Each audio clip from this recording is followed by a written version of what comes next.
Nagbigay ng katiyakan ang Department of Migrant Worker na patuloy ang ipinagkakaloob na tulong at suporta ng ahensya sa pamilya ni Mary Jane Veloso dito sa Pilipinas.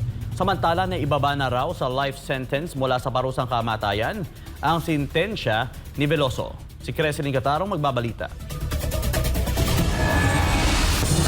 Habang hinihintay ng Department of Migrant Worker ang update mula sa Department of Foreign Affairs at Department of Justice tungkol sa posibleng pagpapauwi kay Mary Jane Veloso mula Indonesia, ay tiniyak ng ahensya ang patuloy na pakikipag-ugnayan at pagkakaloob ng tulong sa pamilya ni Veloso dito sa Pilipinas.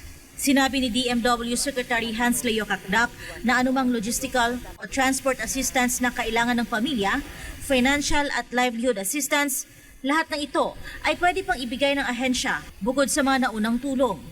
We continue to keep in touch and will properly provide the necessary guidance and welfare assistance as well to Mary Jane's family.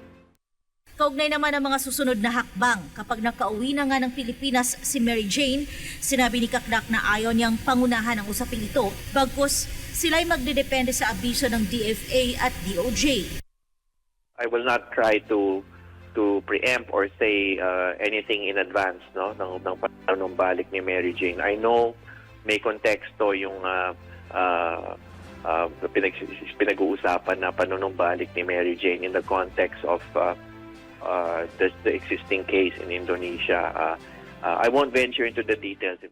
Ipinaliwanag ng kalihim na welfare side ang tinututukan ng DMW na kung makauwi na ng bansa si Mary Jane, gagawa sila ng pagsisikap na bisitahin siya, tignan ang kanyang kalagayan at ibigay ang kinakailangang tulong sa kanya sa ilalim ng otoridad at pakikipagkoordinasyon pa rin sa DFA at DOJ.